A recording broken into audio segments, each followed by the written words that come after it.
This is the Galaxy Z Flip. It is the folding flip phone that Samsung just announced here at Unpacked in San Francisco.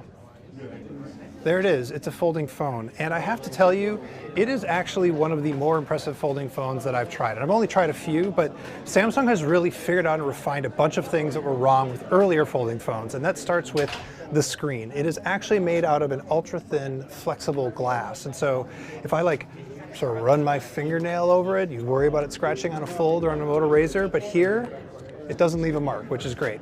It does have a tiny little crease that you can kind of see right there at the hinge, but it's very subtle and you don't feel it as much. It's much more subtle than it was in the Galaxy Fold, and especially on the Motorola Razr when you feel it.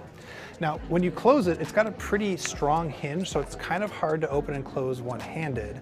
That really does add to the feeling of overall build quality for the thing, and it's also there because Samsung wants to do fancy little software features when you put it at an L here. I was able to try two of those things. I was able to watch a YouTube video on it, which meant that I could see all your lovely comments on the bottom half. I was also able to do a Google Duo call, which made a lot more sense. Just set it on there and have it on the screen. That is the main thing that Samsung is doing in terms of software customization, but there is one other thing. There is this itty bitty little screen on the front. If you swipe on it, you can see your notifications, and if you double tap the power button, which doubles as a fingerprint sensor, you get a little tiny selfie camera, and you can see yourself, and you can take a selfie. It's adorable. In terms of specs, it's actually also impressive because it's a Snapdragon 855 Plus processor.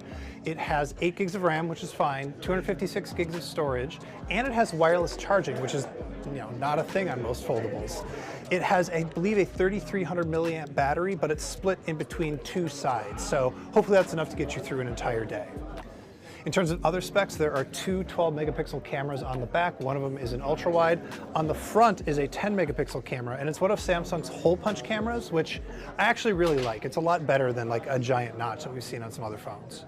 But I want to go back to build quality for just a minute because it really does feel way better that they made this hinge a little bit tighter. Samsung also said that they put these brushes on the hinge here to keep dust from getting into the hinge mechanism. I don't know, it's like cilia. It's very biological. I kind of love it.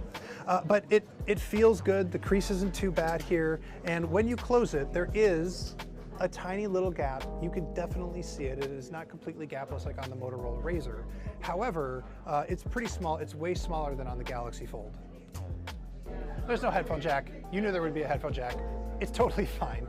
It is going to be available on February 14th. There's no pre-orders. It's just coming out. I don't think it's going to be on Verizon right away, but it should be on AT&T and Sprint. At least it should be available unlocked. It's going to cost $1,380. Why does Samsung like making its folding phones end at $80 instead of $99 or something else? I don't know. They say that it's because it divides more evenly into monthly payments because these are expensive phones. Sure. But look, I'm really excited to review this phone. I really think that Samsung has figured out a lot of the things that they did not get right on their first folding phone. And so this has a lot of promise. I just don't know if it has $1,400 worth of promise. Hey everybody, thanks so much for watching. We of course have a hands-on with the Galaxy S20 phone, so go take a look at that. And I got it here next to the Razr. We're going to have a review of this Razr coming up pretty soon, and we might even try and do a comparison with the Z Flip.